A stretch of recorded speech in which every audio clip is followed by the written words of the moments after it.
W's. The only way is the right way, I might say. Nobody doing it better, y'all some lightweights. Malik Wright, up all day and all night, pushing all the buttons up to something till it's alright. He looking at it from all sides and angles, got a stripes on his body like he played for the Bengals. Oh man, there's no one discussing it. They came, they stayed, they either did it or done it. Man, I love it, cause all they ever do is win. So kick back, relax, the TWSN. Shout out Young Swish.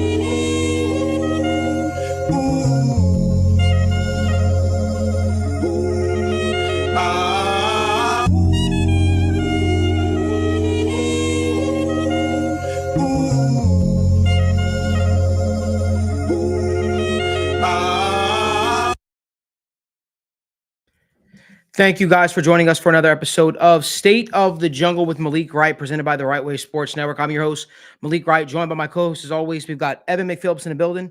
Logan is not with us today on the show, but that's all right. We got our other guy on the ones and twos, my best friend. We got Daniel Alameda in the building, and we got a jam-packed show, a lot of stuff to get into, a lot of stuff to talk about. But before we do us a favor, give this video a like, subscribe to the channel, turn on post notifications so you guys don't miss when we go live or when we upload content from the TWSN studios.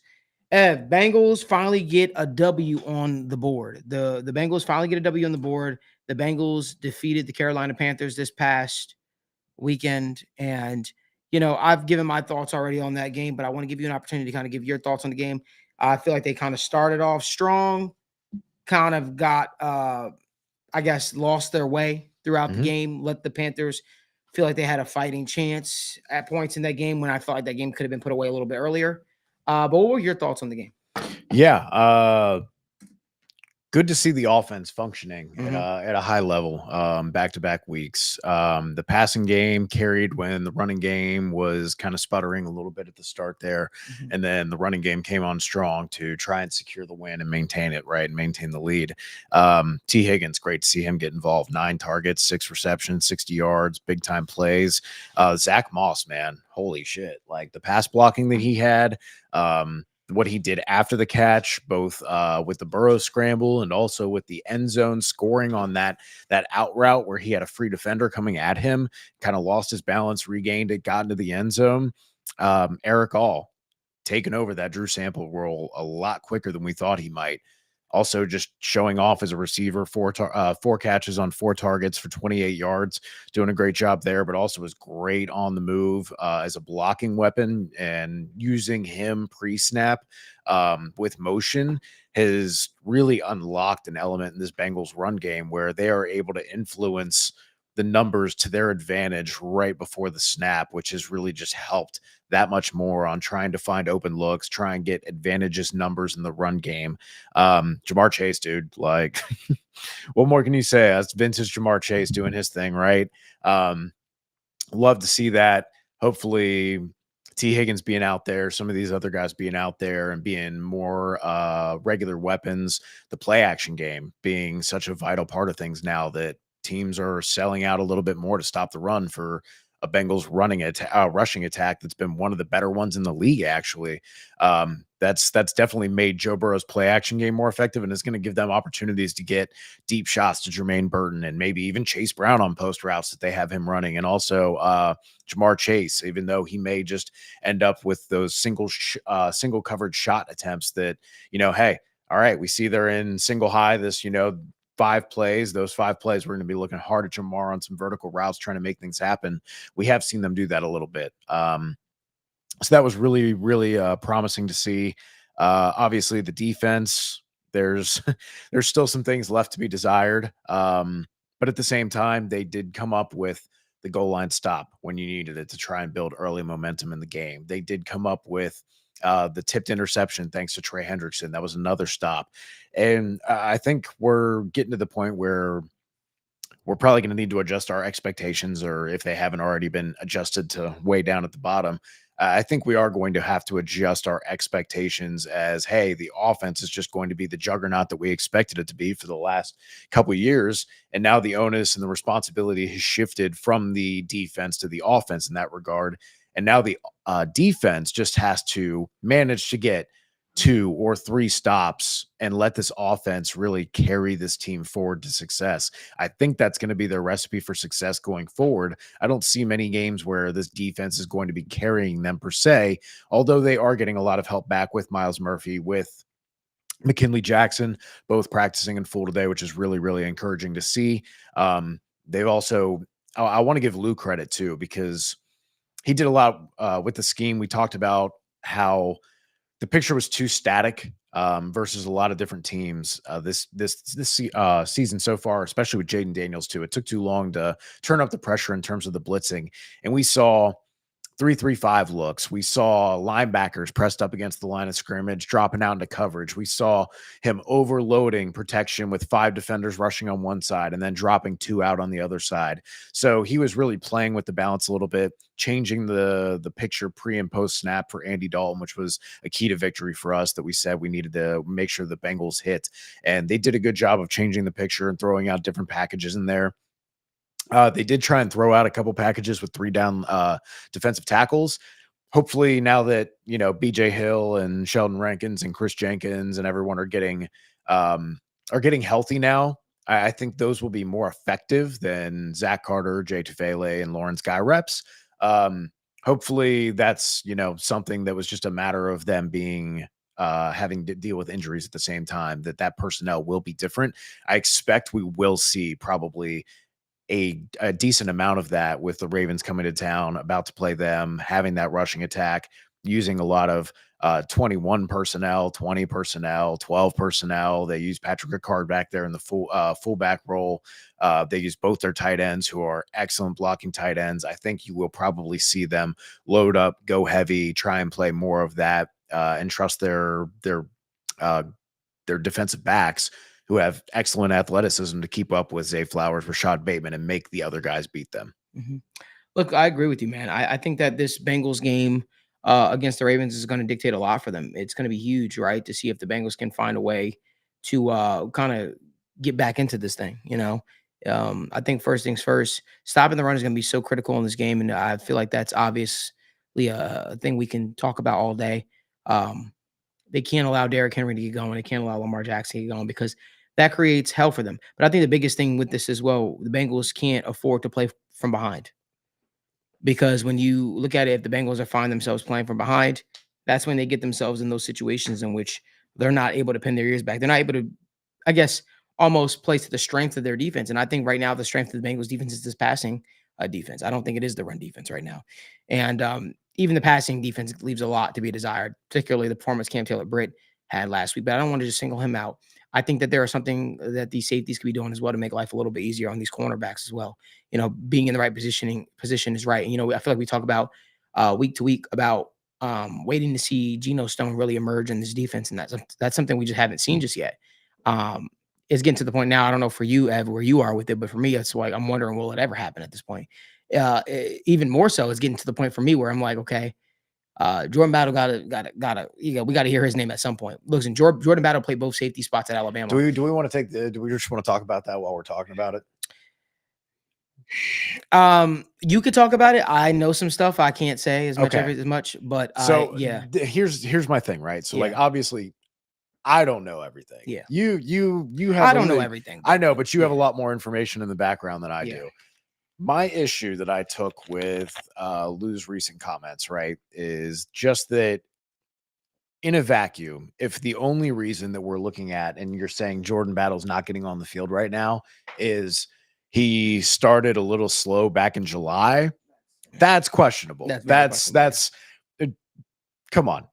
That's Trent Brown started slow by not even being there. Yeah. Trent Brown started slow in August. All right. So and I know that's not the defense, but I think there were, I don't know. I'm not going to speculate rampantly. I'm just going to say that if that is the only reason that you have, that's a bad reason. Yeah. I suspect that there's more that he doesn't want to say. I don't think he wants to, if there is stuff behind the scenes, I don't think he wants to throw Jordan Battle under the bus and be like, yeah, he did this wrong and this wrong and this wrong. I think he'd probably just rather say we're, getting to a point where we feel comfortable, which, I respect him for doing that.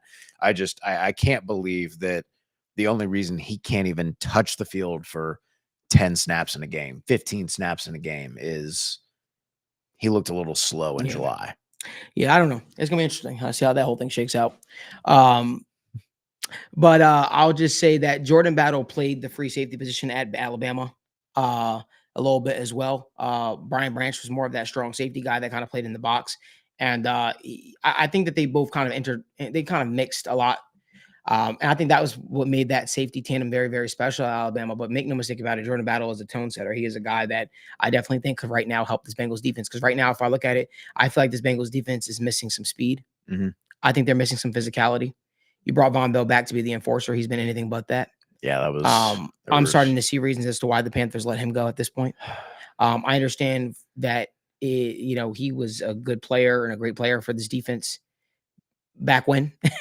I don't know if he's that now. I know that he caught an interception this past week, and that probably absolved him of a lot of people's sins for the last few weeks. Not for me. I still feel like Geno Stone is a safety that's out of the, in the wrong place at the wrong time, quite often, and it's quite honestly very different from what we said he was when the Bengals signed him. We thought we were getting a guy that his ball recognition was extremely underrated. We thought we were getting a guy that was really emerging as one of the top safeties, premier safeties in the league.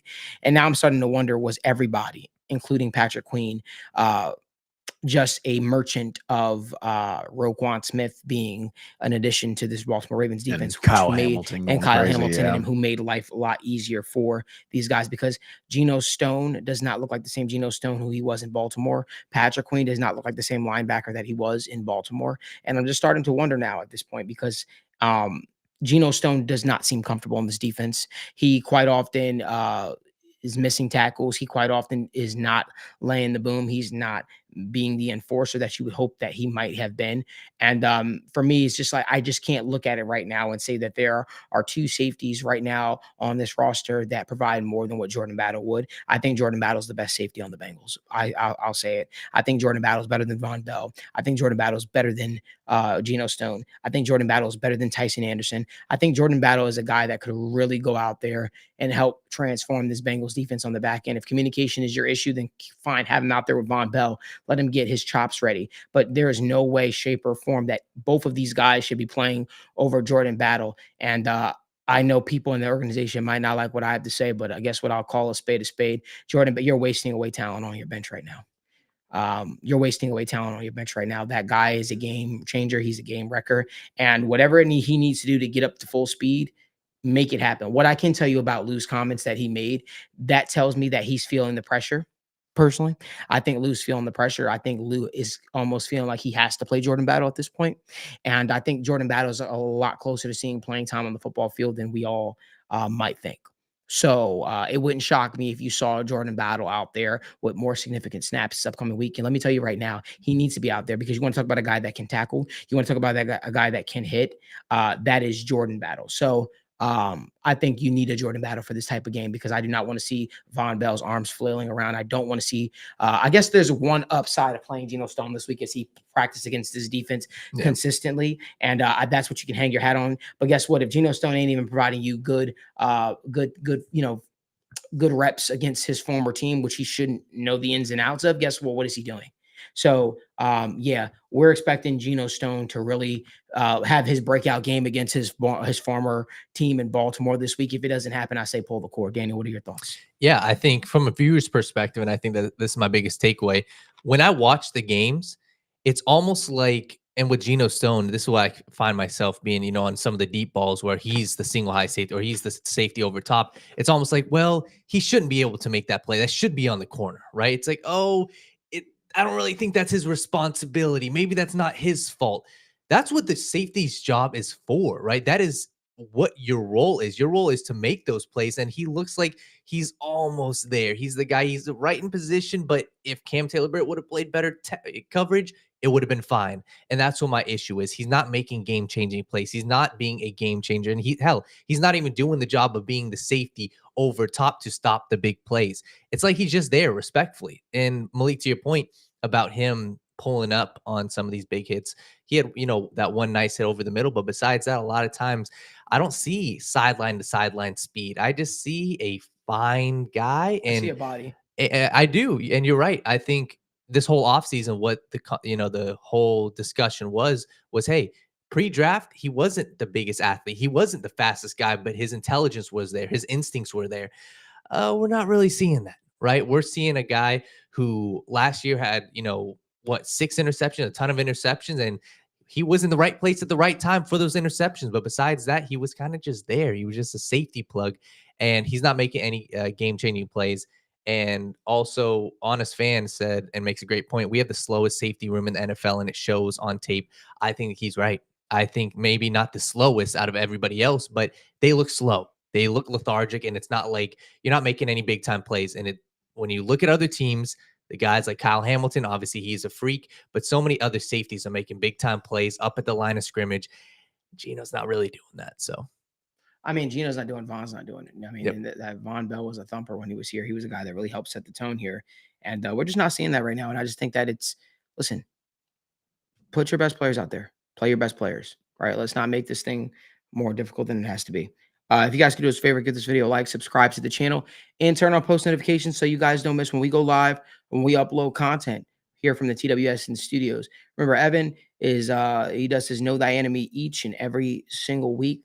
His Know Thy Enemy goes live every single Friday at 7 p.m. where he gets you all set and all caught up for the upcoming game that the Bengals have, where he breaks down the keys to victory. He does a fantastic job of doing so. And, proud of the job that he's been doing. And you guys, we appreciate you guys engaging so much with the awesome content that we've got coming out here as well. Remember that we're doing a giveaway. We're doing a giveaway to Bengals versus Ravens.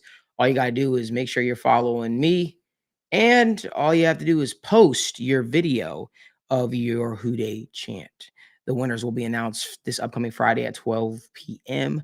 I see a lot of people liking the post and commenting, but not a lot of people posting their Who Dey video. So again, as it stands, I think only like 5 or 6 people have actually entered in for the contest to win 2 tickets to Bengals versus Ravens. We're also giving away 4 tickets, 2 tickets each to 2 Bengals fans for a chance to hang out with us in our suite for Bengals at Giants MetLife Stadium on Sunday Night Football. If you want to take on New York, make sure you guys go interact with the post. Follow me, follow TWSN, post a screenshot, and those winners will be announced as well, I believe. Daniel, what do we say for that on Friday?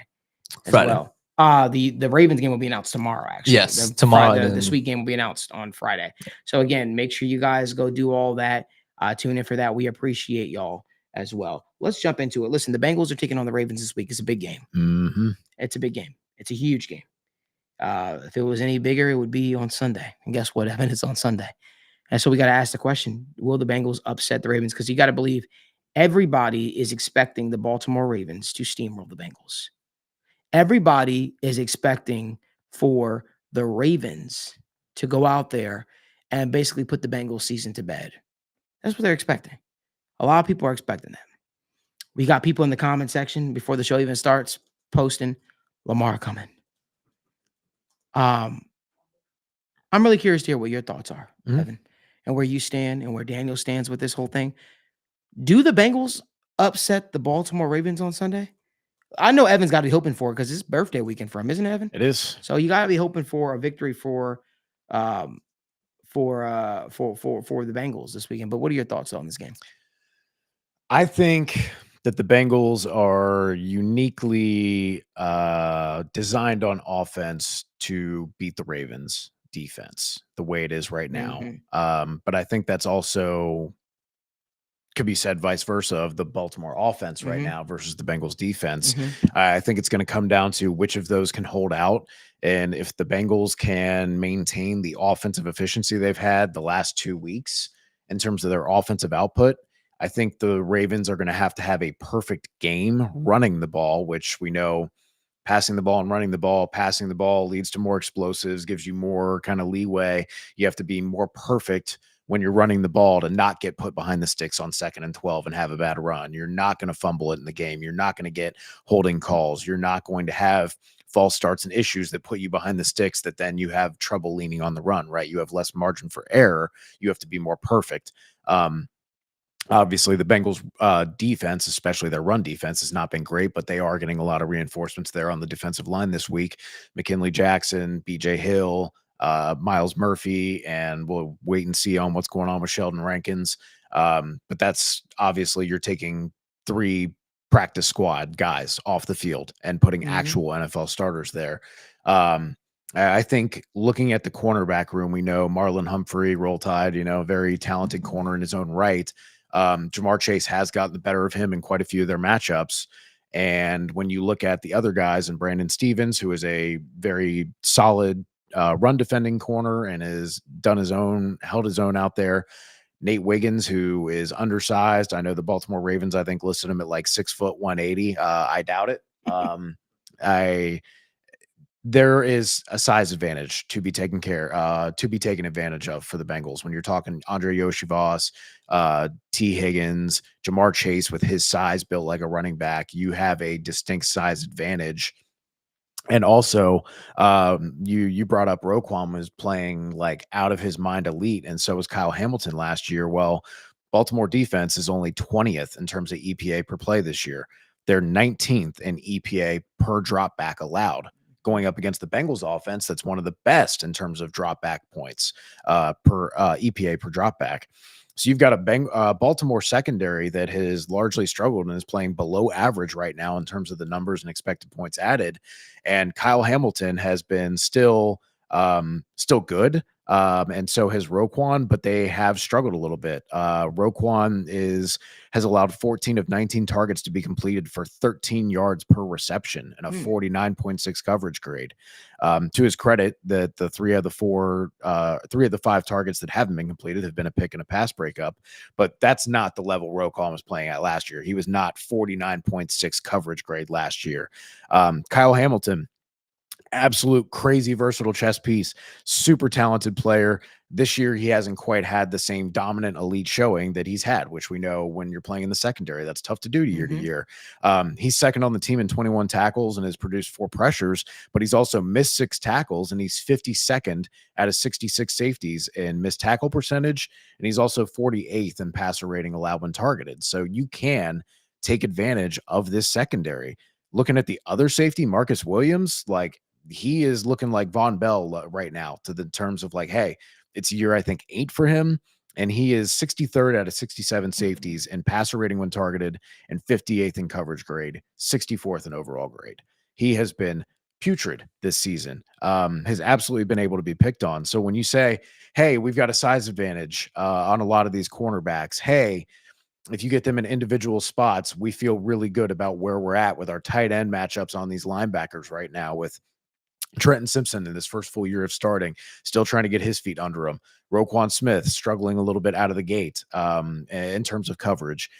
The Bengals have the weapons to take advantage of all of these things. The safety struggling on the deep end. The Bengals have shown that they have the explosive plays out of both play action, empty, 12 personnel. They've shown that they can get explosive plays out of a lot of things. So I just think the Bengals offense matches up very well to hit the Baltimore defense where it hurts. Now, again, I said the same thing about the Baltimore offense and the Bengals defense, and we can talk more about that. But did you want to add your thoughts on the Bengals offense versus the Baltimore defense? You know what? I'm gonna let Daniel do that because I got a lot more I want to touch on real quick, and I kind of want to hear what both of you guys gather up before I go on my long, give my long monologue, if you will.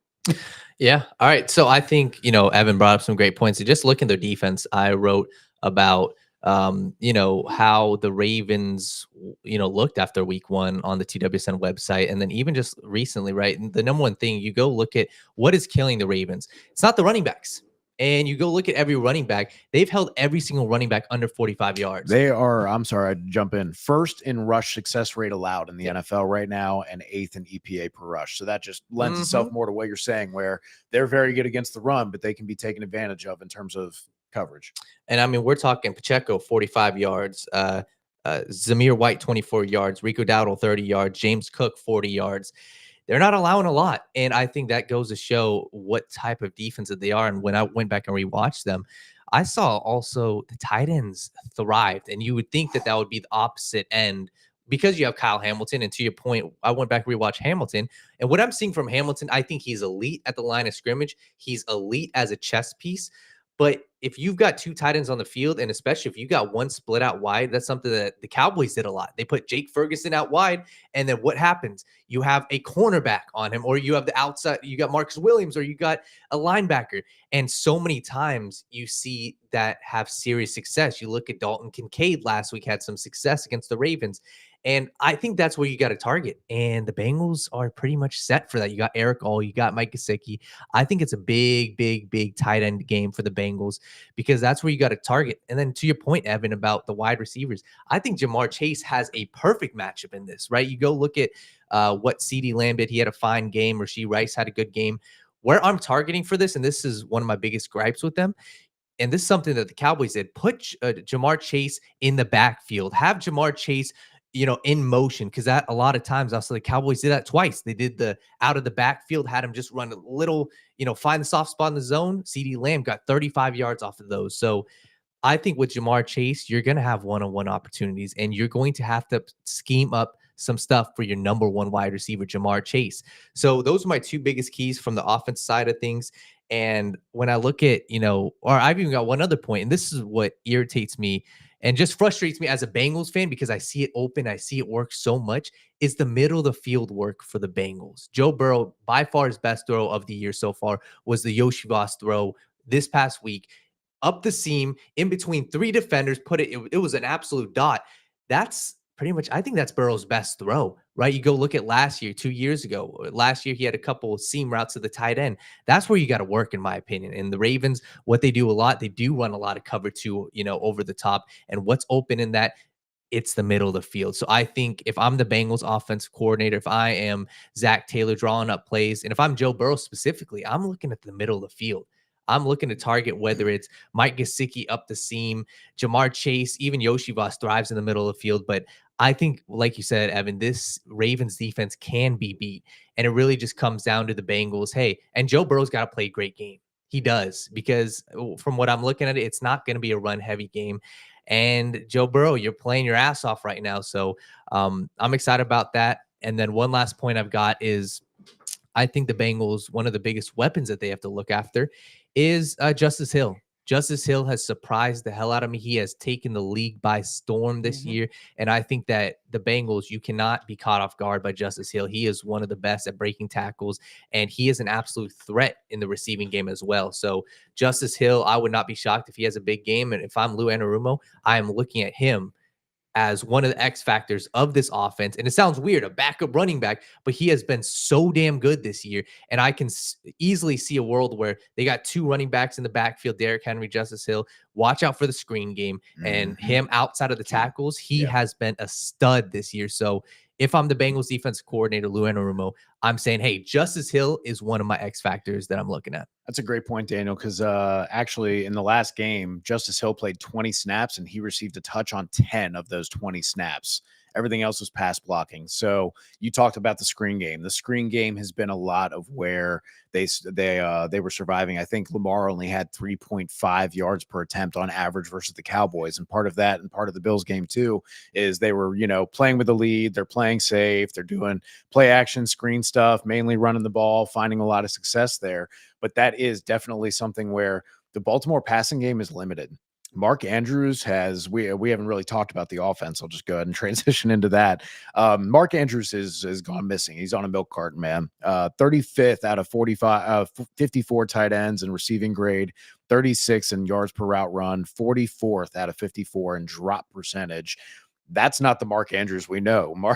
Bengals fans know Mark Andrews used to be good for, 8 catches for 70 yards and a touchdown or two, right? He is still a great run blocker, though, and that's where he's really excelled for them, as Isaiah Likely has taken on more of the receiving role.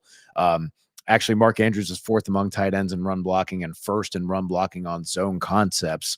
And second place in that is Isaiah Likely, who is also 1st in PFF run block grade. So you have two of the best run blocking tight ends in the NFL with one of the best running backs and one of the best running quarterbacks, Lamar Jackson, averaging 7.5 yards per attempt. You are really going to want to suffocate this running game. You are going to want to play. Now, I would generally not advocate for this in the modern NFL, but you are not going to want to play nickel as your base. You're going to want to play 4-3, 5 down D linemen, you are going to want to sell out to stop the run and then lock these tight ends up. Isaiah Likely's third in yards per out run out of tight ends. He's second in PFF receiving grade. Like I said, Mark Andrews has not done much. So if you're watching for these short passes, for these screens, you're playing with your hair on fire, coming underneath, watching for Isaiah Likely, you're going to force them to then have to go, we have to pivot. We have to throw it to Isaiah Flowers, to Rashad Bateman. And both of those guys, while talented players in their own right, have not, that entire part of their passing game has been defunct. It just has not worked like it was supposed to be. Zay Flowers and Rashad Bateman are both in the 60s out of 90 receivers in yards per route run, PFF receiving grade, passer rating when targeted. They just have not found a way to effectively use their receivers outside of the screen game. So if you can shut down the screen game, shut down their running game, sell out to be short, and just try and generate all the pressure you can, send blitzes, make Lamar beat you by throwing the ball to the wide receivers and lock those tight ends up. I think that's going to be your game plan to stopping a Ravens offense that has been top 5 in EPA per drop back, first in EPA per rush, first in yards per play on early downs. That's the way I think you're going to end up being. So let me ask you this, Evan.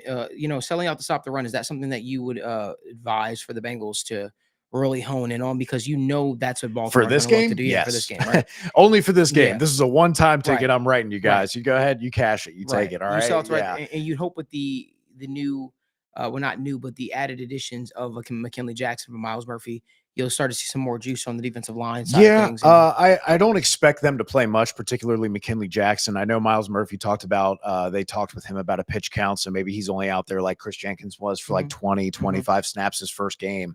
But that's also the spot where it's going to be crucial that they take advantage, because Ronnie Stanley on the other side against Trey Hendrickson has been one of the best pass blocking tackles in the NFL. He's top 5 in pass block efficiency this year. But the other side, Patrick McCarry, he has been the one you can take advantage of. I believe he was, let me check my notes. Offense. There we go. He is 41st out of 52 offensive tackles in pass block efficiency. So that is the key spot where you're going to beat their offensive line. Now, I do think those numbers are a little bit inflated because they do so much play action and so much screen game that those are a lot of pass blocking snaps where you're not really doing true pass sets because you aren't drop back and passing. So I think they're a little protected by that. But when I say sell out to stop the run, part of the reason I say that so much is because such a predominant part of the Ravens passing game, I would say 60, 70% of it, maybe more, 80% is play action and screen game with your running backs, with your wide receivers, short game. So when you're selling out to stop the run, when you're shading underneath coverage, when you're getting up at the line of scrimmage and kind of clouding all that up, you get opportunities to make picks. You get opportunities to bat balls down. You get opportunities to where they throw it a little bit too far back and now it's not an incomplete pass. That's a live ball, right? You introduce that variance a little bit, and you don't have necessarily the same downfield threat to make you pay for that run defense, to make you pay for loading the line of scrimmage in the box as much as other teams do. And I think that's what it is. It's going to be, hey, if you want to beat us, you're going to have to beat us going one-on-one with DJ Turner and Zay Flowers down the field. Talk about another great matchup there, DJ Turner. Oh, what's the problem? Size and length? How about we match him up on a guy who's not very long and very tall, right? Like, yeah, he's quick. Okay, so is DJ Turner. Great matchup for that guy. I love that in a one-on-one situation. If you got to blitz everybody and say, hey, let Dax Hill wrap everybody, wrap up Rashad Bateman, let DJ Turner go ahead and handle Zay Flowers, because we love that matchup. Right. Now, for me, I have a couple of keys that I think would behoove the Bengals to sort of follow, Daniel, and everybody else to really lock in on when it comes to this upcoming game against the Baltimore Ravens. I want to run them by you real quick. We need to see more of Chris Jenkins this game. I think Chris Jenkins is a guy that has proven that with more snaps. I think the returns have been early returns have been very positive. And I think with you getting BJ Hill hopefully back into the fold, McKinley Jackson on a snap count, Miles Murphy, even saw them sprinkling in Sam Hubbard more on the interior of the defensive line. I think that can result in some success for you. I also love the idea of Sam Hubbard on the inside for this game, especially with that length, that size, really just clogging up the middle. Even if he's not able to generate the pass rush on a guy like Lamar Jackson, being able to get those hands up when Lamar Jackson is trying to throw down those clean passing lanes, really muddy the waters and change up the looks on a guy like Lamar Jackson. That's one of my keys to victory for the defense. Keeping it going. We kind of talked about it already. Stop the run, obviously. Sell out, stop the run. Force Lamar Jackson to throw these throw to his weapons. Ideally, his wide receivers this game. You got to feel good about those matchups. Zay Flowers is a very talented wide receiver for them, but I still feel like that's something you want to go with. Blitz is your friend. Blitzing is your friend this game. Blitzing is your friend this game. If you feel like you can't generate pass rush on a guy like Lamar Jackson by letting him sit back out there, then use some of these guys, some of these weapons that we talked about, like a Mike Hilton, like a Jordan Battle, to your disposal, if you will, and try to heat Lamar Jackson up. Try to make life difficult for a guy like Lamar Jackson. One thing you can't do is sit back and let Lamar Jackson have all day to throw, have all day to get comfortable, have all day to sit still and just be, great. Blitz is your friend this game, Luan Rumo, even though I know you like to really rely on your effective rushers. Now let's go over to the offense really quickly. I've got some keys for the offense that I think that the offense really needs to follow. This is for Joe Burrow. Trust your protection. Stop exiting the pocket early.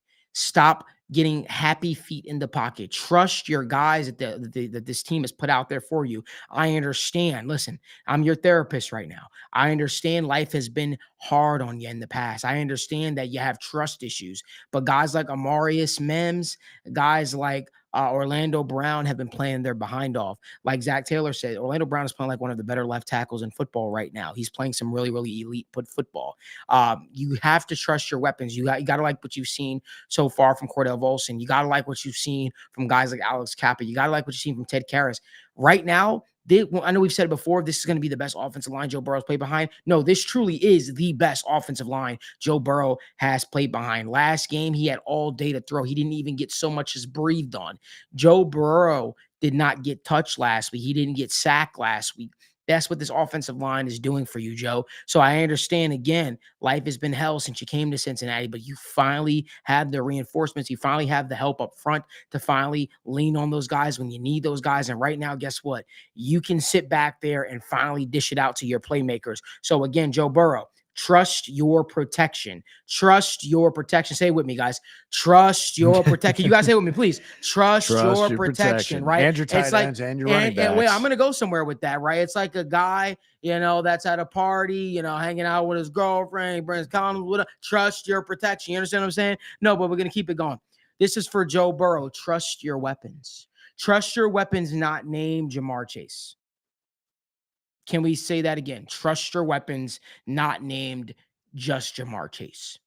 It's okay to throw to the other guys, because last week what I saw a guy willing to forsake his other weapons to try to force the ball to Jamar Chase. And if you do that, that will get you in trouble at some point in this league. You don't believe me? Ask Andy Dalton when he used to stare down AJ Green. Trust your other weapons. You had an easy receiving touchdown right in your hands to give to Mike Gesicki, yet and still you chose, let me check it down, to Zach Moss. And if it wasn't for Zach Moss simply falling, that would have been a stop. That would have been we wouldn't have time to have run another play because we ran out of timeouts. So again, trust your other weapons. Trust T. Higgins. I've never known Joe Burrow to stare down receivers, but for some reason he had the case of the yips last week where he was staring down guys. That worked against the Carolina Panthers. It won't work against the Baltimore Ravens. It won't work against some of these upper echelon teams. Trust your weapons, not only Jamar Chase. Jamar Chase is an elite player. Jamar Chase, in my opinion, is one of the better receivers in the league, if not the best receiver in the league. But trust your other guys. That's what you have them for. Trust a Jermaine Burton. Trust a Andre Yosivas, even though he hasn't shown you the ability to extend plays or really extend the field, if you will, on deep balls. Trust your other guys. Coaching staff. Get Mike Gesicki involved in the game. We keep saying it week after week. The guy had mismatch after mismatch. Listen, he had Shaq Thompson on him. If you see Mike Gesicki lined up in the slot with a linebacker on him or a slot cornerback with no safety help, you take that shot.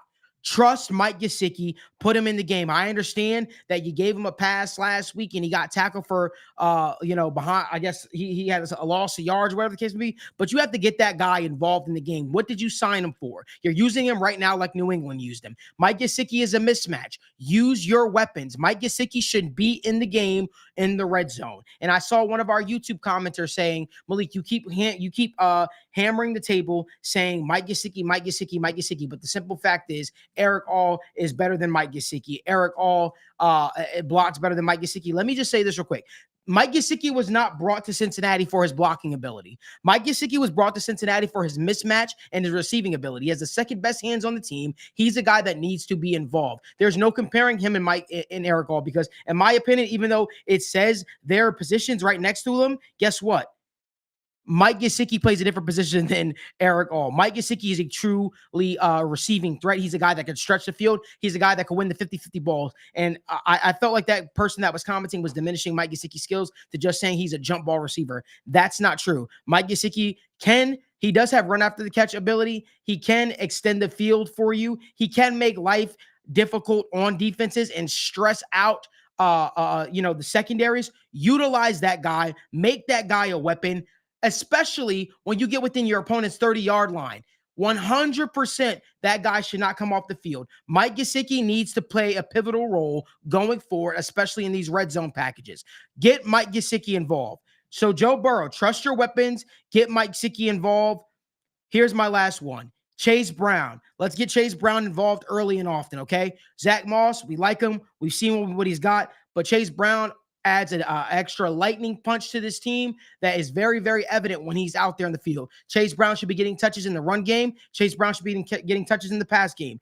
Get Chase Brown involved in the game. So, again, let me read you over Malik's keys to victory and things he wants to see from this Bengals team. Chris Jenkins needs to play more. Mike Gesicki needs to be involved in the game plan, especially in the red zone. Joe Burrow, trust your protections. Bengals, stop the run. Joe Burrow, trust your weapons, not just named Jamar Chase. Get Chase Brown involved early and often. And Lou Anarumo, blitz is your friend. That's Malik's keys to victory. Daniel, what say you? I'm with you. I think that a lot of the keys that you brought up were great points, and probably the best point that I think you brought up is Joe Burrow has to trust his weapons. And when I went back and just go look at what he's done against the Ravens, it typically is, more of a, hey, slow start of a trust your weapons. And the reason why I think trusting your weapons is so important is it helps you get in a rhythm. And that'll, coincide with some of our bets later on for this game. But when Joe Burrow attacks short at the beginning of the game, whether it's quick screens, whether it's hitting your tight ends, I think that's going to be the game plan. And that typically is how the Bengals work, right? Is the quick, and you get one big play. That's how they work. And I think that's what you're going to be seeing a lot. And you have to trust your weapons. So I thought that was an amazing point that you brought up. And I think everybody on the team, all the weapons, they've looked good. You look at other weapons on other teams, I'm not as confident in more than 5 other teams that they have better weapons than the Bengals do right now. And I think there's just a confidence. Obviously, I'm not inside the Cincinnati Bengals locker room, but there seems to be a confidence in their weapons. T. Higgins had a great game last week. Jamar Chase finally hitting his stride. And you look at Eric All, Mike Gesicki. They've got so many different weapons that they can utilize. And the Chase Brown point you brought up, I would definitely be looking at him in the screen game. I think you got to get him involved in the pass game. And I think the Bengals are going to see a lot of success. I think for as much of a divisional game this is, I do think we see a lot of points in this game. I do think that this is a higher scoring game. I think this could get up into the 50s. It's a 1 p.m. game. Hopefully it's going to be sunny here in Cincinnati. And I think that the way that the Ravens win this game is simply controlling the clock with the rushing game. I don't see another way that they win. And I think that this Bengals team, obviously Joe Burrow talked about playing a perfect game. Obviously, you're never going to play a perfect game, but I'm confident this offense to not make major. Jaden Daniel says otherwise. Yeah, no, Jared Goff says otherwise. Yeah, no, you're right, Jared. Yeah, you're right. It's a divisional game, but you're right. It's AFC North. You're 100% right. We're just no, completely. Yeah, those are way different drop back passing games. Completely. So my overall takeaway when I look at this game is play turnover-free football. And I really struggle. Like you look at that Commanders game, that was history, right? That was the first game where there was 0 punts and 0 turnovers. I've got a feeling that we are going to see some turnovers. And once again, that's how the Bengals defense always plays. Look at last week. It was, you got the turnover. And if you didn't get that turnover, it's a lot closer of a game. So be opportunistic on the defense side. And I've got a feeling if the Bengals offense plays turnover-free football, I think we'll be looking at a W. I agree. If you guys could do us a huge favor, we got over 150 people watching live right now. If we only got 28 likes on the video. Do us a favor, please give this video a like and subscribe to the channel if you're here for the first time. We appreciate you guys supporting each and every single week. Tuning in to State of the Jungle each and every single Wednesday at 7 p.m. Eastern time. and making us a part of your daily Wednesday routine. Remember, I'm live almost every single day outside of Wednesday in the mornings for the sit-down morning show with Malik Wright. Tomorrow I'll be live again at 10 a.m. Getting you all caught up for NFL. What is this, week 5? Week 5 of the NFL, man. This is crazy. Cruising. Man, it blows by fast. Mhm. So we appreciate y'all for tuning in, and I'll be joined by Parker Blake talking more NFL action, getting you guys all caught up for NFL Week 5 and talking about some of our favorite games as well as Thursday Night Football. So again, give this video a like and subscribe to the channel. We appreciate you. Let's get over to some of our bets, Danny. I'm gonna let you take it away really quickly. What are some of your favorite bets? I know all the props aren't necessarily up right now, but do you have a bet or two that you like for this game that you're going to be watching? I have multiple, to be honest with you. I've got multiple, and I do have an under on the Bengals. That's probably my favorite bet. But first off, when I look at this, I'm going to be looking, the props aren't up yet, but I am definitely going to be looking at Eric All's receptions. If it's up, he's had 4 receptions in each of the past 4 games, and his line was at 1.5 last game. I'm very confident. I hope it's at 1.5. If it's even at 2.5, I think that I would be looking at that because like we discussed, and I'll read off some of these numbers right now, but the Ravens have been getting killed by tight ends, right? You go look at Dalton Kincaid, 5 receptions for 47 yards. You look at Jake Ferguson, 6 receptions for 95 yards on 11 targets. Brock Bowers, 9 receptions for 98 yards. And Noah Gray, obviously Kelsey was the focal point for that defense, but Noah Gray had 3 receptions for 40 yards. So I'm going to be looking at both Eric All and Mike Gesicki, but right away, Eric All's receptions is the one I'd be looking at. And if anything for Mike Gesicki, I'd probably be looking at yards, but that's my first bet will be an Eric All. My second one, I'm going to be looking at on the Ravens side. If you want to take something, take Justice Hills over rushing and receiving yards. It's not a lot. I think it's at 39.5. He's a guy like Evan discussed earlier, he's always on the field. And I mean, listen, you can get that either way. That can be from a screen, that can be in the rushing game. And it's not like he's a slouch as a rusher. So I think 39.5 yards is an absolute steal. And if I'm taking one on the Bengals side, I will be looking at Joe Burrow passing props and Jamar Chase. I think those are the 2 other realms to target. But the under is Zach Moss. I think under 45.5 is a terrible line right now. The reason why Zach Moss has had a lot of rushing yards, you go look at first off the game script, right? He had 15 rushes last week. That was in a positive game script. They faced the Patriots and they faced, the Commanders and it was more of a back and forth, but I don't think he's going to have 45 yards. Not a single running back this year has had 45 yards against the Ravens. And especially after last week, you saw what Chase Brown did. I think there's a real possibility where we do see a slight shift from Zach Moss receiving 65% of the rushes to more of a 50-50 split with Chase Brown. So Zach Moss, I do like his under 45.5 yards. Evan, Okay. Evan, you got any plays or any matchups that you like? No, in general none of for the this? props, but I think I think Derrick Henry's rushing total was at like 70. I'm probably just gonna, if you parlay that with like Derrick Henry anytime touchdown, you're probably playing with house money there. I feel like that's a pretty good one to go with. Lamar's averaging 7 yards an attempt. I'd be interested to see what his prop lands at. I like your Justice Hill. Like you said, when they put him on the field, they have a plan to get him the ball a lot of times. 10 touches on 20 snaps. That shows that he is a big part of their offense aside from Derrick Henry. That would probably be it. There's so much volatility with the Ravens passing game that outside of the rushing game, I wouldn't feel great about doing anything. I love the Eric All receptions prop. Yeah. I think that's probably the most one that I've you're been looking killing at. that lately I know. because listen, Vegas, hey Vegas, here's your friend here, Malik. You keep setting Eric All's receiving prop at 1.5. I don't think you guys will do it this week. You probably set it at 2.5, and I'll gladly take it. But you know whose prop you are going to set low that I think will actually play a focal point in this game? Mikey G. So, I'm going to be going back to Mike Gesicki's receiving prop this game, Vegas. So I appreciate you guys. If you guys can continue to set it at 1.5 or 0.5. I'm staying away from the rushing props this week. Yeah. Maybe under on the Chase Brown rushing yards if you think that, and maybe he goes over on receiving yards. So I'd stay away from like the rushing receiving aspect. But if you wanted to go under on rushing yards, just because people are probably looking, Vegas is trying to play the market, right? They're trying to get even money. So they're probably going to jack that line up for him, thinking people are going to go, oh, well, he had 50 yards and 2 touchdowns last week, and he's going to get more work this week. If they put his line anywhere at like 55, 60, I'm probably taking that. You were saying under. Chase Brown? Yeah. Yeah, for sure. And that's why, honestly, I like the Zach Moss one. I don't think like 45.5. And I'm riding with the numbers on that. I look at Pacheco, Zamir White. Those guys all got 14 to 15 rushes. I don't know if Zach Moss gets up to The 15 Bengals rushes. were also winning the game for a large portion of the Yes. game, which again leads to more rush attempts. I don't think I don't think the Bengals run the ball 30 times versus the Ravens. That would be silly when, again, everything matches up, says you should be passing against this team and what they are. I think right the now. tight ends of the Bengals are going to play a focal point. Yes. And you know what? I got a secret to tell you. I do this every single week. Daniel knows this already. I put $100 on Jermaine Burton's receiving touchdown. I do. I do. It's going to break At loose some one point, you're going to make money. You want to know why? Because it's 16. It's like 1,600, 1,900 plus 1,900 plus 1,600.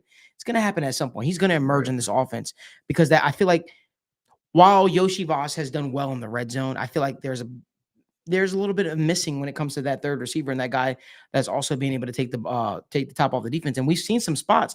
We've seen them. It's like the Bengals are teasing it. It's almost like when, you're waiting for that movie to come out and that they have the trailer for you. It's like they just keep teasing Jermaine Burton.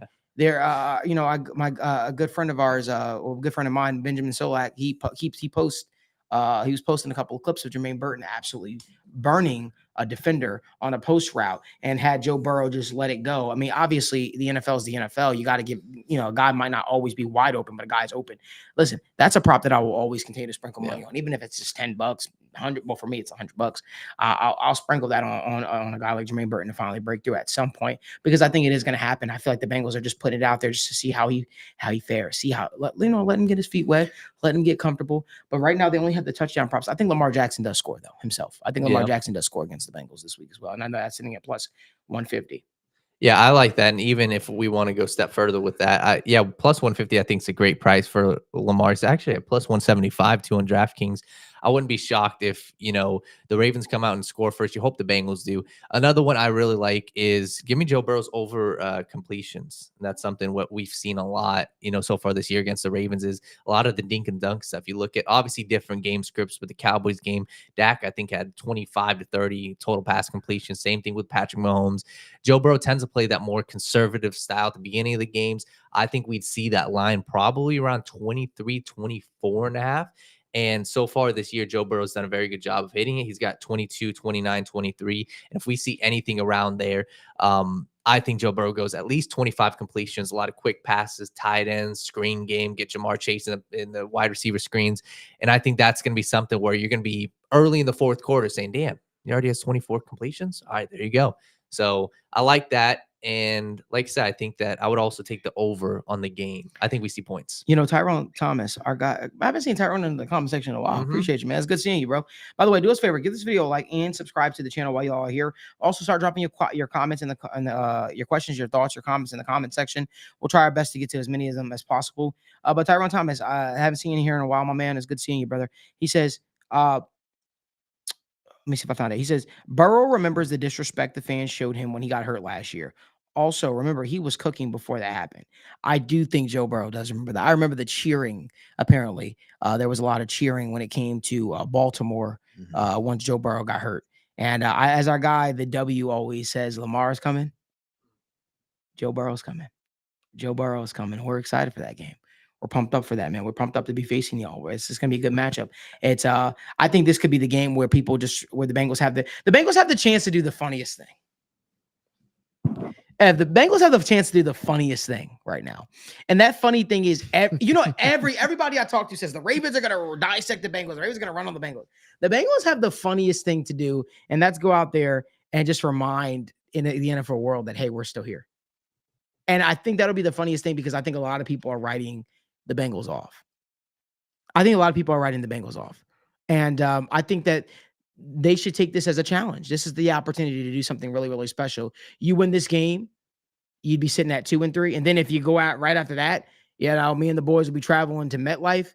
And then, you get a chance to go against the Giants, potentially do that, and you'd be 3-3. You're sitting good. You're sitting good. But what do I always say, Ev?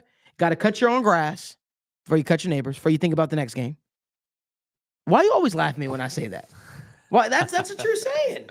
You have to cut. You have You'd to be take doing, care doing of. a lot of work for free out Listen, here for your neighbors, man. Listen, Jeez. you have to take care In of this business economy, at home. free long No, but cutting hear in me this out. economy. Take care of business at Paycor. Take care of business in your division before you worry about the Giants. That's what you got to do. Yep. It's the opportunity to do something special. I'm looking forward to it. Yeah, I think, and this is maybe I'm sounding a little dramatic. This is the turning point of the season, and I really don't see a world where it goes the other way. And I hate to sound this drastic about one specific game, about the outcome of one specific game. On the negative side, if you go 1-4, that it is a long road back, right? Even if you, it is. Oh yeah, it would Honestly, be I tough. don't It even would know be what tough. that song is. That's the Long Beatles. way home. He doesn't At know the end of the road. That's a different song. Yeah, no, it's Wiz Khalifa. I know that or, one. or I know no, that that's, one. that's Machine Gun Kelly. Wow, who sings my Machine bad. Gun Kelly? What the hell? No. What you were singing the Yeah. Beatles? Yeah, that's what I was now. thinking. He was. I don't know Yeah, nothing about the Beatles. Listen, man, Bengals got to protect the jungle, man. They gotta Hey, do it y'all in a are big asking way. questions down there. Someone asked me and Malik about Ryan Williams. So let me just say this. I don't give a piss about none but the Tide, as my guy was saying in the comment section the other day. God, family, and none but the Tide. Listen, how about Alabama? Oh, that man walked out there with the kill everybody eye black, and he really Man, fucking did it. how Oh, about God damn, Alabama? dude. Oh. Everybody wrote us off, and guess what? You know what, man? We stayed about ourselves. We kept it within the four walls, and we did what we had to do. That was a huge win for Kellen DeBoer. That was victory. big win. Huge big win. victory for Milrow. But how about Ryan Williams, man? Is he the best receiver in the country? Oh, Listen, that kid man. from Ohio State's pretty good. I can't lie. He's good. Yeah. Tate McMillan from Arizona, he's really good. It's early to say that for Ryan Williams. We'll see where we get by the end of the year. But goddamn, dude, that the springiness, the ability to do a catch, a full speed twirl, land on your feet, have your complete orientation about you and already be running full speed, and then the open field vision, the feeling for leverage. I mean, just elite traits at 17 years old, dominating one of the best defenses in the SEC. Mm-hmm. You can't say much more than that. And the confidence, I mean, dude is maybe I'm buying too much into the hype. I've seen a lot of his hype videos the past couple of days of him, he's doing some funny TikToking that goes right into his highlights. The dude, that was probably one of the greatest plays I've seen all year, maybe even I've ever seen. How about him changing his profile picture after dismantling Georgia Bulldogs to Michael Vick and a dog? That was wild. That was crazy. I said, reel it in. Bad PR. But damn, was that crazy? That was insane, man. I don't know. That was just crazy to me. I don't know. But no. We appreciate you guys asking us about Alabama. As you guys know, me and Evan here are two huge Alabama Crimson Tide fans, and it was great seeing Coach Saban in there just smiling, and it was great. It was great, man. This kid is 17 years old, and he's just I hadn't heard that. He's before. 17 years old, man. I said I hadn't heard that before. Oh, well, he was 17. Yeah. Oh God, shut up. But I'm fucking with you. It's crazy what he's doing, man. It's crazy what he's doing. We appreciate the question. Let's get to some of these questions. Give this video a like, subscribe to the channel, turn on post notification. Daniel, let's get to some of these questions. We'll go back to the beginning of the show. Chad Walter said, can we blitz Lamar and still keep him contained? So overall, what's your thought process on how that scheme works? Blitzing and can keep him contained. When I say blitz, I don't mean go crazy. I mean kind of have a pressured spy almost. It's what we've seen them do with Lamar in the past a little bit. It's a guy that's designated to spy Lamar Jackson. He's playing a little closer to the line of scrimmage, and then you basically clog up lanes that you think Lamar Jackson is essentially looking to take before he, jets. You want to make Lamar Jackson hesitate. You want to make him stand in the pocket and feel like, God damn, I've got nowhere to go. Right. So basically, if you're watching Lamar Jackson play, there's a way in which you can have a spy that's sort of like the blitzing spy. But what happens if a guy's standing in the pocket for a while? That defensive line starts to close in. That guy, that spy, that pressured spy guy that you're looking for is essentially just clogging up that right lane Lamar Jackson might take in, where Lamar Jackson's looking to take it. He's like, nope, I can't do that. Patting the ball, which allows time for Trey Hendrickson, which allows time for Sam Hubbard, which allows time for some of these guys to really start to kind of just close in on Lamar Jackson. And either one of two things are going to happen. Lamar Jackson is going to get sacked and try to get out of it. And whether he pushes the play all the way to the right or all the way to the left or whatever the case may be, you're basically making that guy uncomfortable, but something's going to give. That guy is a pressured blitzer, essentially. That's what his job is. But majority of what he's just going to do is just simply take away running lanes from Lamar Jackson and make life hell on him. Sorry, I got really, really detailed, but that's, I'm just over here probably thinking a little too outside the box. I want to hear. I just want y'all to know, me and Evan are both football minds. Like before COVID, I was coaching. Just so y'all know, I was coaching football, and I'm a defensive guy through and through. So like, I like to do weird shit personally with my guys when I had the opportunity to work with them. So I like that thought. Yeah.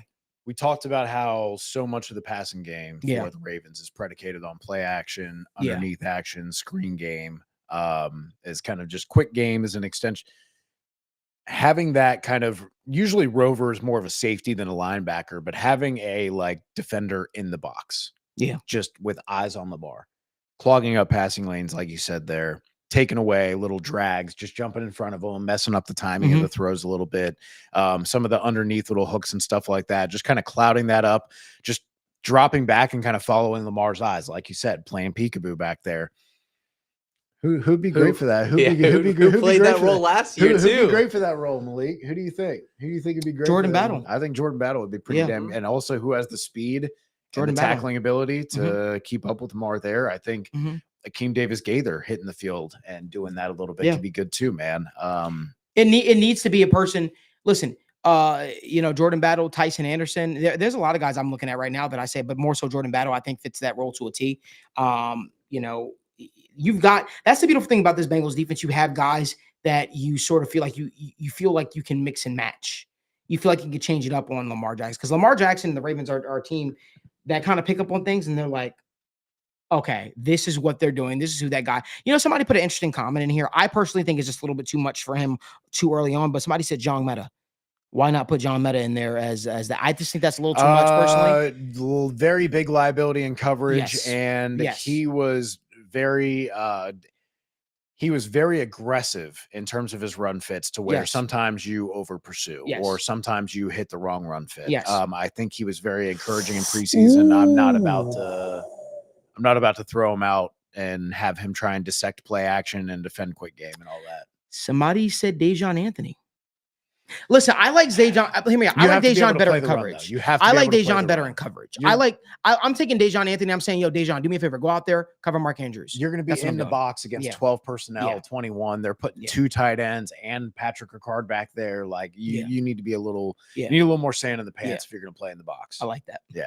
Yeah. I think Jordan Battle is perfect for this game personally. I think he can really create havoc. But again, for me as a defensive minded guy, I'm telling that you want a smart guy. Jordan Battle's a smart player. You want a guy that's like, hey, and that's not to say anybody else who I mentioned isn't, but Jordan Battle's a guy that he's tasked with all. He played on Saban's, defense. If you've played multiple spots in Saban's defense, you know what the fuck you're doing. And so basically, again, pressurized spy. This guy's a pressured spy, essentially. Your job is to simply clog up the running lanes, make Lamar hold the ball. You are essentially going to be huge for guys like Trey Hendrickson and Sam Hubbard and Miles Murphy, and insert whatever defensive line player. But that's a play style that I think is very crucial to beating a Lamar Jackson. You want to basically just, again, make life hell on him, make him suffocate him essentially in there, man, and make him feel uncomfortable at all times. That doesn't mean you get crazy. Doesn't mean you say, hey, I got a chance to sack Lamar. Don't go for it unless you know you got a chance to sack Lamar Jackson, but you just simply just close it in, close in.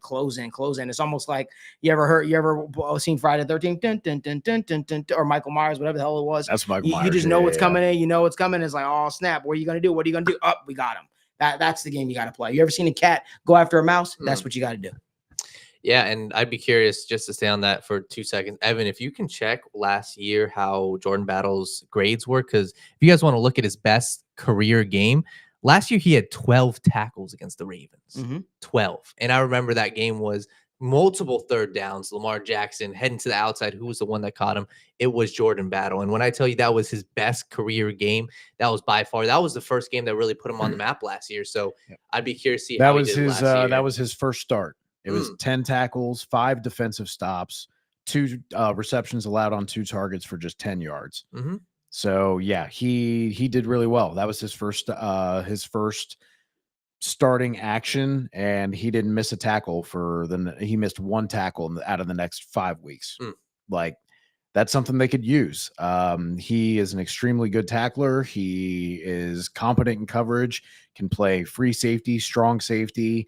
That's, again, goes back to, he has the intelligence. Right. I know he knows it. He started for them last year. He played well. And now you're telling me he just can't even get on the field. Like, he is regressed to such a degree that he just can't even be on the field for more than a throwaway snap. Like, I have so much trouble believing that. I got to believe there's more going on there. Yeah, completely. So we can get to the next question. This is a little bit about defense formations. Do the Bengals play a 5-2? And I guess that goes more to the point of, would you guys run heavy packages on the defense to stop the Ravens? I've seen them play 5-2 in the past. They did against Carolina opening drive. Yeah. But I feel like they have a multiple. They're more of a multiple defense. We've literally seen them change over time. It's They've not had to be. They've had to be, right? Because of whatever. Yeah, that's my thoughts. But yeah, I would expect them to roll that out. Maybe, I don't think it's going to be their base. Maybe, 5 to 10 snaps in short yardage situations. But the more encouraging thing is, like I said, it's not going to be Lawrence Guy and Jay Tufele and Zach Carter. It's going to be Chris Jenkins. It's going to be BJ Hill. And hopefully, maybe that's the 5 to 10 snaps that McKinley Jackson plays in his first game back. Maybe that's Sam Hubbard kicks inside and plays one of those 3 defensive tackles where you have Chris Jenkins, BJ Hill, and Sam Hubbard, and then Miles Murphy on the edge. One thing I want to shout out, Cedric Johnson. This guy's starting to come along. Miles Murphy back in the fold. I think we started to see less Sam Hubbard on the edge. We started to see him. Yes. I think we started to see those guys sort of take snaps away. Very curious to see if Trey Hendrickson's a full go on Sunday. But definitely you want that guy as healthy as possible. But yeah, I like the emergence of a guy like Cedric Johnson. I like the return of Miles Murphy to the fold. Things should look a little different. And again, I'll keep saying it. Chris Jenkins needs more snaps. I think what we've seen from him, he had a critical stop against Carolina. The beginning of the game? Critical. That which would set the tone for it, honestly. And I think that more of him, and Luke kind of talked about it with Kelsey, I believe. He's really starting to learn, get more get more trust with this Bengals coaching staff. So Chris Jenkins is a guy that I believe in wholeheartedly.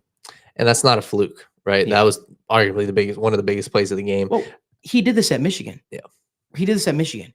And he wasn't, I'm sorry, Danny. I keep feeling like I feel like I'm very intense this show. No, I like it. I keep talking about from a coaching standpoint, all this stuff. But Chris Jenkins is a guy that he showed this at Michigan. He just happened to be playing on a very talented Michigan defensive line where he wasn't able to be used in a full-time role. I think Chris Jenkins has, and I talked about this on the pre-draft shows and all this stuff like that. I feel like Chris Jenkins has untapped pass rush potential too. But I think that that answer people kept saying, oh, let's replace DJ Reader. Let me start off by saying there is no really replacing DJ Reader, but I think this guy is the closest on this team to being able to do everything that DJ Reader did, but also be able to rush the pass rusher. His energy, his high motor ability.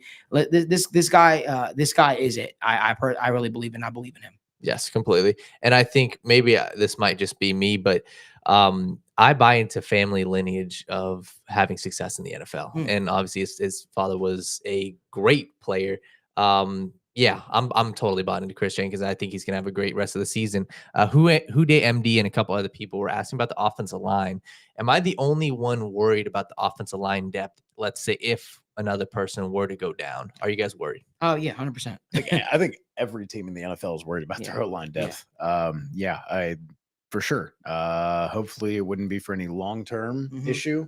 Hopefully it would just be Cody Ford coming in for a couple games, like worst comes to worst. Right. The advantage now is that you don't have to just rely on shotgun and empty and true drop back. And now they have to come back in one of the most difficult to block for passing offenses. Now you have the play action game. Now you have the under center game. Now you have the 12 personnel. You have various ways that you can kind of help your offensive line much like the 49ers Mhm. do, much like the Ravens have done. You have this run game and this play action game and this heavy personnel that you can rely on to where it's not as difficult as, hey, Joe Burrow is going to drop back there and hang back there for 2.5 to 3 seconds and take a 5 to 7 step drop. You have to protect him for that entire time. It's much different in that sense. So I think it's probably a little bit easier of an assignment than it has been in years past. So we get a question. We could talk about special teams real quick. Tyrone Tracy, our guy, or Thomas said, "Why was DJ Turner?" I know. I was thinking of Giants. That's a good one. That's a good one. That's a good. I was like, wait, who? Don't we know what Tyrone Tracy? No, that's where my mind went. Tyrone Thomas said, "Why was DJ Turner taking punt returns in practice? Is something up with Charlie Jones? And also, what you guys thoughts of Ryan Rico so far? He's making headlines." We were just having that discussion a little before the show started. We don't know what the thought process with DJ Turner was there. We recommend not putting your, premium pick you invested in the cornerback position at punt returner when, that guy was starting to show some promise at the cornerback spot. That's just my thoughts. But in terms of Ryan Rico, oh, he's been a beast. He's been the best punter in the league, statistically speaking. Right. It's crazy. It's literally crazy how there's no rhyme or science to this, right? This is a guy that literally got beat out in Kansas City to Matariza. Well, it was all consistency, Yeah. right? Because he had his opportunity at Yeah. first, and then Brad Robbins got hurt. If Brad Robbins doesn't get hurt, he's probably like Ryan Rico might not be the starter right now. Right. But in the past couple of weeks, he has shown that consistency. He has showed up. Yeah, and and that's you look at it, right? That guy has boomed to 80-yard punt. He's doing so many crazy, and he's being consistent. But I also think maybe I think it's all about feeling comfortable in your own skin and feeling comfortable. Number one, you're in a punting battle for the two-time defending Super Bowl champ, back-to-back Super Bowl champs, Kansas City Chiefs, and you're going up against a guy that they literally call punt god. That could cause some people to be like, maybe I'm not as good as I think. Maybe, I don't know. That's just maybe my thought process. Maybe it made him a little uncomfortable with some things. And again, you come to Cincinnati, you get cut, obviously, and then you probably take on, the biggest thing you're fearful of is everybody's like, I don't want to get cut. You finally get cut, and it's like, oh, shit. And then you're like, all right, well, I've got no other choice. I'm either going to suck it up and, latch on to another team, or I'm going to be bagging groceries or doing whatever. And that guy got a chance to go from battling punt god in Kansas City to battling Brad Robbins in Cincinnati. And he had every opportunity to win the job. And Brad Robbins got hurt, and he went out there and he's crushing it right now. I don't think Kansas City's regretting their decision necessarily that they made, but Brad Robbins has been a weapon for the Bengals. And that's amazing when you can literally talk about your punter being a weapon and flipping field position, because that's something that the Bengals haven't had good punting in Cincinnati, I'll be honest with you guys, for probably the last 4 or 5 seasons. It's been bad. We held on to Kevin Huber a little bit too long. I was going to say maybe like the second to last year of Kevin Huber. Was probably. Yeah. And then you had Drew Chrisman. And then you had Brad Robbins. It's been rough for Cincinnati for maybe the last 5 years. And now finally you're hoping you finally have some stability there. And you know what's crazy? I still think Brad Robbins could be something in this league somewhere else. I just think that, it didn't work out in Cincinnati for whatever reason. Completely. So we got a question from Evan Shuck. This was from earlier on in the show. Expectations on Chase Brown and Mike Gesicki. I know we talked about him, but what's your expectations for them this week? I think we kind of talked about it in the prop section a little bit. I would expect Chase Brown and just the overall team rushing production to take a step back this week, just because of how well the Ravens have played the run, first in EPA per play allowed per rush, third in EPA per rush allowed, first in success rate allowed versus the rush. So they have been through and through one of the best, even against really talented offensive lines, even against really good running backs. So I would expect Chase Brown to maybe just have a little bit less impact of the week in rushing in terms of rushing yards, but maybe in passing game, he gets a little bit more involved as they try and air it out a little bit, or at least I would expect them to against them. You want to take the Gesicki fan club president, Mr. President? Well, listen, Mr. President. I mean, y'all already know what I think, man. 2 touchdowns. Mike Gesicki is a guy, and he needs to be unlocked here in Cincinnati. He didn't come here to be regulated to a couple of snaps. He came here to really help revive his career. Utilize that talent. Utilize him when you got him. And to Matt Heisman's question, I asked you about Robbins when they took him off IR, and I know why you didn't respond now, LOL. Yeah, I mean, it was all about roster gymnastics. If they would have cut him while he was on IR, I believe they would have had to give him an injury settlement, and you had to unfortunately use one of your return, designated injury returns, whatever it was called, and it cost them one for the season that they had, but it was. I think if they cut him too Yeah. before Yeah. calling him back up Mhm. and activating him, then he couldn't return to the practice squad Yeah. if they wanted it. So yeah, it was a whole bunch of It's a lot that went into yeah. it. It's roster stuff more than Yeah. it is like, oh, we Yeah. like the guy. Yeah, No, we there don't was- like the there- guy. No, we do like the Yeah, guy. You know. I'll be honest with y'all. Once Ryan Rico, was told to me once Ryan Rico had the performance he had, obviously the season opener, and then I think it was week 2 as well. He pretty much had the job wrapped up. He would have had to have a colossal fail in order to no longer be the punter here in Cincinnati. So Ryan Rico was brought in because of consistency issues with the rest of the guys, and it always felt like Brad Robbins was going to lose his job. It was just a matter of who he's going to lose the job to. Mhm. We thought it was going to be McNamara at one point in time. That didn't work out, and now they got the kid in here, Ryan Rico, to really do some special things, and now they're feeling good about it. But look, that's all the time that we got here for our episode of State of the Jungle. We want to thank you guys so much for tuning in to another episode here. Make sure you guys give this video a like, subscribe to the channel, and turn on post notifications so you guys don't miss when we go live or upload content. We'll be back here live tomorrow morning at 10 a.m. Eastern time for another episode of the Sit Down with Malik Wright morning show, as well as Friday for fantasy footballs. And then I'll be live like I am after every single Bengals game, getting us all squared away. I want to also wish our co-host Logan Fulmer a happy belated birthday. Yes, Brother. sir. It was this past Friday. We appreciate you, my man. You're an integral part of everything that we do. No, you couldn't be on the show today because you're busy going out there trying to, become a coach in the NFL, coaching your guys up over at Scott High School. And we wish you guys the absolute best, my man. But wanted to wish you a happy belated birthday. And I want to wish my other co-host, Evan, an upcoming happy birthday, my man. We really appreciate you, man. You are the guy here on the show. We appreciate you, my man. And when I first asked you to come out of retirement, yeah, he was retired.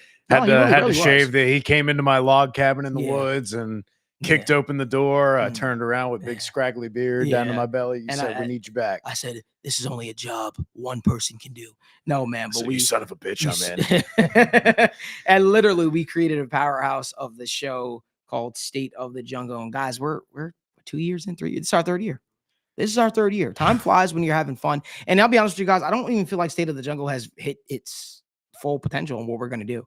Some of the stuff we're going to do. We really want to bring live shows to Cincinnati. There's so much stuff that we want to do.